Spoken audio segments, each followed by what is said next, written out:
제가 지난주 설교를 그렇게 길게 한지 몰랐는데 보니까 56분 했더라고요. 그래가지고 집에서 그 시간을 보면서 통회자복하고 굵은 베옷을 입고 옷을 찢으며 회개하고 이제 이번 주에는 정말 짧게 해야겠다. 다짐을 하고 막 이 설교 내용도 막 다 없애고 막 이러고 나왔는데 오늘은 정말 짧게 할 수밖에 없네요. 같이 함께 말씀 보도록 하겠습니다. 레위기 23장인데요. 나눠드린 주보에 있고 스크린에도 있습니다. 레위기 23장 39절부터 저하고 한 절씩 교독하도록 하겠습니다. 제가 먼저 읽겠습니다. 일곱째 달 15일에 곧 너희가 땅에 심었던 것을 거두어 들이고 나서 여호와의 절기를 7일 동안 지켜라. 초하루와 8일은 완전한 안식일이다.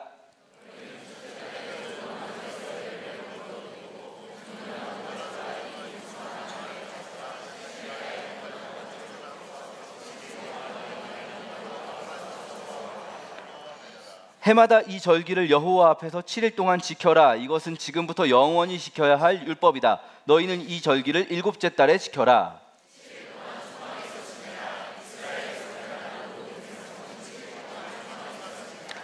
이것은 내가 너희 이스라엘을 이집트에서 인도해내던 때에 너희를 초막에서 살게 하던 일을 너희 후손에게 알려주기 위해서이다. 나는 너희 하나님 여호와이다. 예, 여기까지 읽도록 하겠습니다. 절기입니다. 추수감사절이죠. 이 절기, 교회에서 하는 절기 뭐가 있을까요? 무슨 절로 끝나는 거, 무슨 부활절, 또 뭐가 있을까요? 성탄절. 와, 일부엔 이걸 모르시더라고요. 일부에는 크리스마스는 알겠는데 절 못 붙이고 크리스마스절 이렇게. 또 뭐가 있을까요? 추수감사절, 또 어떤 경우에 성령강림절 있고요. 뭐 우리는 잘 안 하지만 뭐 주현절이라든지 여러 개가 있을 수 있습니다. 이 많은 절기들이 있는데 이 절기라는 게 어떤 의미일까요? 이 첫 번째는 잘 주의해야 될 건 뭐냐면요, 절기는 결코 그 날짜 정해가지고 그거 지키는 게 중요한 게 아니라는 겁니다. 그거에 우리가 매여가지고 막 이 날짜를 어떻게 이 날짜에 꼭 주님 앞에 나와서 예배드리고 이런 식으로 절기에 매이는 것은, 뭐 갈라디아서 4장 10절 보시면은 너희가 날과 달과 절기와 해를 열심히 지키는 걸 보니까 내가 한 일이 다 헛된 것 같다 라면서 바울이 막 한탄을 하거든요. 그런 식으로 지키는 건 아니에요. 그러면 이 절기라는 것의 의미가 무엇인가 오늘 같이 좀 살펴보려고 하는데요. 절기 중에서도 추수감사절하고 뭐 같진 않습니다만, 사실 추수감사절은 저희는 10월에, 뭐 다른 교회들 11월에 지키지만 날짜는 초막절은 9월 말입니다. 마지막 주에 보통 있는데, 초막절이 그래도 제일 의미가 비슷한 것 같은데 초막절 본문을 읽었어요. 사실 초막절 외에 다른 뭐 유월절이나 오순절도 내용은 비슷비슷해요. 요거 보면서 절기의 의미를 조금 공부해 보려고 합니다. 오늘 시간을 짧게 줄이기 위해서 제가 첫째, 둘째, 셋째 빨리빨리 진행하도록 하겠습니다. 자, 첫째, 모든 절기는요 추수감사의 의미가 담겨 있습니다. 오해하시면 안 돼요. 초막절만 추수감사의 의미가 있는 게 아니고요, 모든 유월절, 오순절, 7절하고 오순절 같은 이름인데요, 유월절, 오순절, 초막절 다 추수감사의 의미가 있어요. 같이 한번 출애굽기 23장 같이 띄워주시겠어요? 23장 한번 읽어보겠습니다. 시작. 너는 내 밭에 심어놓은 곡식의 첫 열매를 가지고 맥추절을 지켜라. 내가 밭에서 내 곡식을 거두어 모으는 연말에는 수장절을 지켜라. 이게 7.7절, 오순절 같은 이름으로 맥추절, 다른 이름으로 같은 날이, 이때는요 늦은 보리와 밀 추수를 기념하는 날이고요. 그리고 오늘 우리가 하는 초막절 이야기, 초막절 다른 이름 수장절인데 이때는 올리브와 포도, 유월절은 이른 보리. 그러니까 우리는 이제 벼농사만 지으니까 1년에 한 번 추수하는데 이 사람들은 추수를 여러 번 해요. 그래서 이른 보리 추수의 유월절, 늦은 보리와 밀 추수의 이 초실절, 맥추절, 그리고 그 올리브, 포도의 초막절, 이렇게 추수감사의 의미가 있어요. 그런데 사실 잘 읽어보시면 아시겠지만 추수감사가 핵심 의미는 아니에요. 사실 추수한 것에 감사하는 절기가 아니라 추수한 것을 가지고 나와서 그 절기를 지키라는 거예요. 그럼 이 추수한 것을 가지고 나오라는 의미는 뭐냐면, 우린 대부분 추수 안 하시잖아요, 그렇죠? 추수하신 분 있으십니까 혹시? 농사 안 지으니까 1년 동안 생업에 종사한 것들이죠. 생업에 종사하면서 하나님께서 나를 이 생업을 잘 이끌어 주심에 감사하면서 그것을 가지고 나와서 지키는 거예요. 두 번째 의미는요, 어떻게 지키는가? 한번 40절 보여주시겠어요? 오늘 본문 레위기 23장 40절 같이 읽겠습니다. 시작. 너희는 첫째 날에 좋은 나무에서 열매를 거두어 드리고 종려나무 가지와 잎이 무성한 나무 가지와 시냇가의 버드나무 가지를 꺾어서 7일 동안 너희 하나님 여호와 앞에서 즐거워하여라. 어떻게 하라고요? 즐거워하여라. 이 절기 뭐 하는 절기일까요? 즐거워하는 절기예요. 이 무슨 의미일까요? 잔치를 벌이라는 의미입니다. 이 막 이렇게 농산물 가지고 나오잖아요. 가지고 나와서 뭐 할까요? 이거 막 태워버릴까요? 가지고 나와서 막 하나님께 드립니다. 하나님께 어떻게 드려요? 이 가지고 나오는 의미는요, 가지고 나와서 축제를 벌이는 거예요. 가지고 나와서 막 잔치를 하는 거죠. 이 잔치의 의미가 뭘까요? 잔치라는 게 두 종류가 있어요. 가만 보면 이 파티는요, 친한 사람들끼리 모여서 막 즐거워하기 위한 파티가 있어요. 친한 사람들끼리 모여서 막 뭐 좋은 일 있을 때 노는 거죠, 자기들끼리. 요런 식의 잔치 매니아가 성경에 이제 누가복음 16장에 한 명 나오는데, 부자가 있어요. 부자. 누가복음 16장에 보면 날마다 호화로이 잔치했어요. 근데 그 사람 결국 어떻게 되는지 아시죠? 지옥 가요. 지옥 가요. 그 사람 왜 지옥 가는지, 나쁜 짓 했다는 얘기가 없거든요. 근데 죽어서 지옥 갔어요. 이 사람이 나쁜 짓 한 거 딱 하나 있어요. 뭐냐면 자기는 날마다 호화롭게 잔치하는데 자기 집 앞에서는 거지 나사로가 죽었어요. 굶어서. 그러니까 이 사람의 잘못은 그거예요. 자기 집 문 앞에서 사람이 굶어 죽어가고 있는데도 자기는 자기들끼리 좋다고 날마다 잔치하고 있었어요. 요게 아니에요. 요런 자기들 친한 사람들끼리 하는 잔치 말고, 요 초막절 축제를 비롯한 유월절 축제, 오순절 축제, 모든 절기는 축제의 의미를 가지고 있는데, 우리 좀 더 자세하게 나온 부분이 신명기 16장에 있거든요. 신명기 16장 보여주세요. 시간 관계상 13, 14절 두 절만 읽겠습니다. 시작. 타작마당과 포도주 틀에서 곡식과 포도주를 거두어 드린 다음 7일 동안 초막절을 지키시오. 여러분은 이 절기에 여러분의 아들과 딸, 남종과 여종, 그리고 여러분 마을에 사는 레위 사람과 나그네와 고아와 과부를 함께 즐거워하시오. 이 자기들끼리, 친한 사람들끼리, 친척들끼리만 노는 게 아니라 이 성 안에 있는, 이 마을에 있는 레위인과 고아와 과부와 나그네들도 같이 즐거워하라는 거죠. 안 친한 사람들 같이 모아서 축제하라는 거예요. 이거 왜 할까요? 이런 거. 여러분 생각해 보세요 한번. 교회에서도요, 안 친한 사람들 모아놓고 막 억지로 막 뭐 하려고 해요. 자꾸 행사를 해요. 교회에서 뭐 소풍도 가고요, 뭐 어디 야유회도 가고, 학교도 이런 거 잘합니다. 학교 같은 데서도. 왜 할까요? 아주 쉽게 생각하면 돼요. 왜 할까요? 안 친한 사람들 친해지라고 하는 거예요. 이 행사들은 다. 그렇죠? 안 친한 사람들 친해지라고. 요거를 조금 어렵게 표현하면 사회적 관계를 맺어주려고 하는 거예요. 관계가 없는 사람들한테 관계를 맺어주는 거죠. 이런 게 어떤 의미가 있을까요? 우리는 사실 이 축제 많잖아요. 우리도 뭐 유림공원 국화축제도 있었고요. 여러 가지 축제가 있습니다. 그런데 우리는 이런 축제들, 여기 요즘에 지역마다 많은데, 그런 축제들을 생각할 때 우리 현대식의 관점에서 뭘 생각하냐면 지역경제 활성화예요. 그런 국화축제하고 그런 거 지역경제 활성화. 뭐 예를 들면은 외지 사람이 축제 보려고 여기 와서 여기서 돈 쓰고 간다, 이거죠. 근데 사실 그거는 고대 사회에서는 생각하지 않았어요. 그런 개념은 없어요. 이 고대의 축제는 뭐냐면요, 사람들이 다 같이 모여서 한 번씩 얼굴 투고 같이 놀면서 관계를 맺는 거예요. 친해지는 거예요. 이렇게 친해지면 어떤 효과가 있냐면요, 고대 사회에서 예를 들면 이런 거죠. 가난한 사람이 있어요. 아니면 뭐 굶어 죽는 사람이 있어요. 이 사람 누가 도와줄까요? 아는 사람끼리 도와주는 거예요. 아는 사람. 누가 갑자기 아파요. 어떻게 될까요?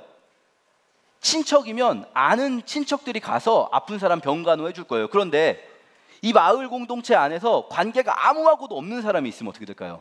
아무것도 알고 지내는 사람이 없어요. 그럼 그 사람 갑자기 아프면 아무도 모를 거예요. 아무도 모르게 혼자 아프고 혼자 굶을 거예요. 그러다가 이제 죽으면 고독사 되는 거죠. 고독사. 이해되시죠? 이런 것을 방지하기 위한 사회적 안전망을 만드는 게 바로 관계 맺기예요. 친해지기.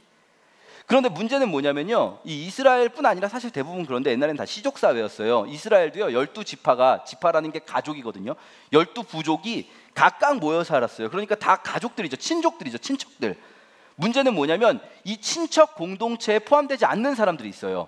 대표적인 게 먼저 아까 네 부류 보셨는데, 먼저 레위인이 있어요. 왜냐하면 레위인들은 자기네끼리 모여 사는 게 아니라, 레위 지파끼리 모여 사는 게 아니라 다른 지파들이 있는 48개 성읍에 막 뿔뿔이 흩어져 살거든요.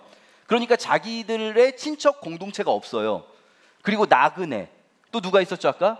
고아, 과부. 이런 사람들에게 관계망을 만들어주는 게 바로 이런 축제예요. 이런 사람들을 꼭 포함시키라고 그래서 율법에 명령하고 있는 거예요. 이 사람들도 같이 이 축제를 즐기게 해라. 이게요, 왜 굳이 이렇게까지 해야 되냐면, 이렇게 안 하면요, 우리는요 절대 그 사람들하고 관계를 맺지 않을 거예요. 제가 얼마 전에 요 동네 사시는 분들은 보셨을 수도 있을 것 같아요. 현수막이 막 걸려 있었거든요.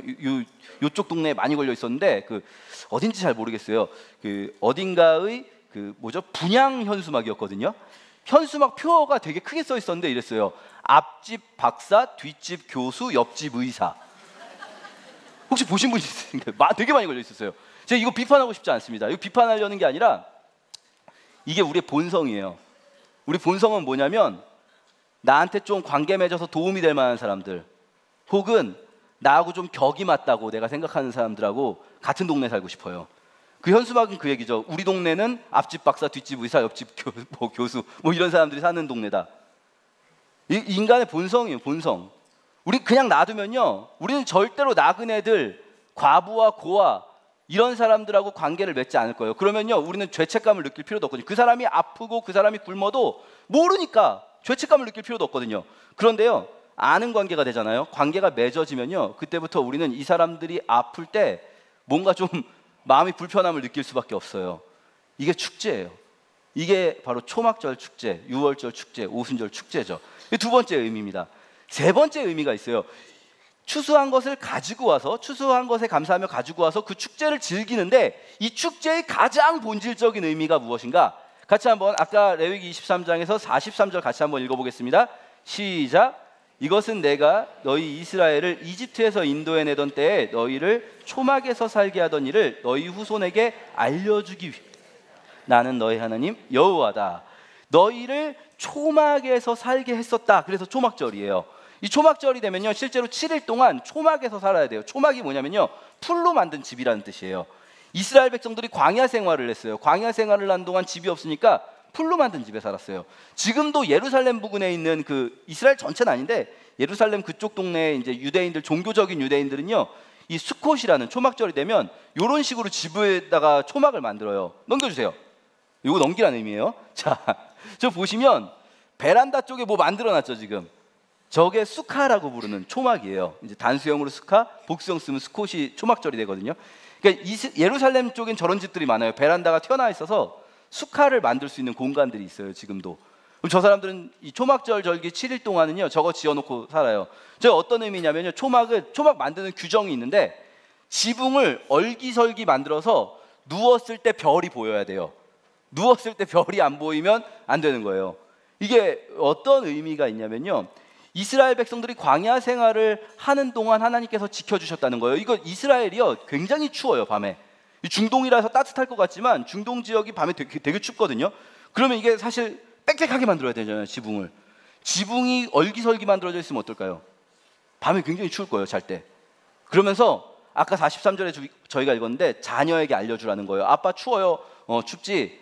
우리 조상들이 이렇게 춥게 광야 생활을 할 때 하나님께서 우리를 이끌어 주셨어. 우리를 보호해 주셔서 우리가 지금까지 왔어. 여러분 생각해보면 재밌는 건 뭐냐면요, 가나안 입성 기념절 이런 건 없어요. 여리고 점령 축일 이런 건 없어요.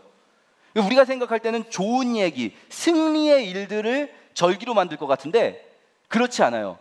하나님께서 승리하게 하신 여리고 승리라든지 뭐 여러 가지 승리들, 이런 걸로 절기를 만들지 않고요, 광야 생활을 기억하라고 했어요. 그러면서 말씀하세요. 계속해서 말씀하신 게, 너희가 애굽 땅에서 종되었던 일을 기억하라. 그러므로 너희도 너희 가운데 있는 종들을 선대하라. 너희가 광야에서 나그네 되었던 것을 기억하라. 그러므로 너희도 너희 가운데 있는 나그네들을 선대하라. 이 초막절에 우리가 이 초막절뿐 아니에요. 사실 유월절도 그렇고요, 이스라엘의 절기들, 유월절, 오순절, 초막절 전부 다 힘든 시간 동안에 하나님이 나와 함께 하셨던 걸 기억하는 겁니다. 그리고 자녀들에게 그걸 알려주는 거예요.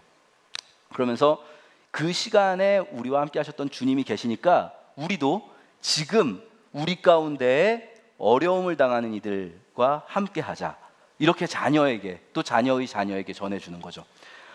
지금 발밑을 한번 뒤져보시겠어요? 발밑을, 왜 모두 발밑을 한번 뒤져보시죠. 발밑에 포스트잇과 볼펜이 한 자루씩 모두 있습니다. 모든 자리에.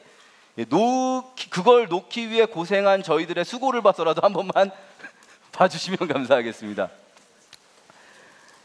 초막절이든 유월절이든 이런 절기를 만든 제일 큰 이유는 뭐냐면요,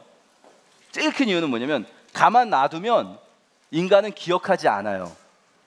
그냥 흘려보냅니다. 우리는 계속해서 흘려보내요. 그러니까 뭔가 자꾸 중간에 이런 절기를 만들어서 기억하고 되새기게 만드는 거죠.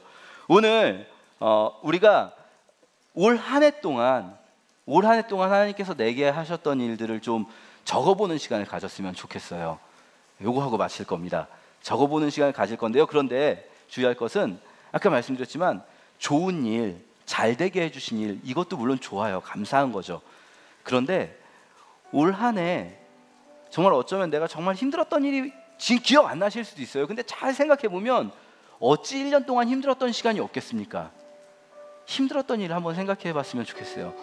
그리고 그 시간을 지나오게 하신 하나님께 감사하다는 그런 마음을 기록했으면 좋겠어요. 초막절 절기의 의미대로 오늘 적으시고 그걸 자녀들한테도 할 수 있다면 알려주시면 좋을 것 같아요. 오늘 집에 가셔서 내가 오늘 예배 시간에 이렇게 생각해 봤는데 올 한 해 참 아빠한테는, 엄마한테는 이런 일이 있었다, 우리 집에 이런 일이 있었지, 근데 하나님이 이렇게 해주셨어 라고 조금 남새스럽게 느껴지시더라도 자녀들에게 이야기해 주셨으면 좋겠어요. 적어서 우리 공동체가 함께 그것을 기억하고 기념할 수 있도록 가능하시다면, 너무 개인적인 이야기라면 그냥 적어놓고 주머니에 넣으셔도 되고요, 하실 수 있다면 나가실 때 뒷면에 있는 유리에 붙여주시면 좋을 것 같아요. 그래서 우리 공동체가 다른 것으로 생각하기보다는 나의 삶의 어려운 순간을, 그 추운 밤의 시간을 지켜주신 하나님을 기억하고 그리고 그 사랑을 전하는 공동체 되었으면 좋겠습니다.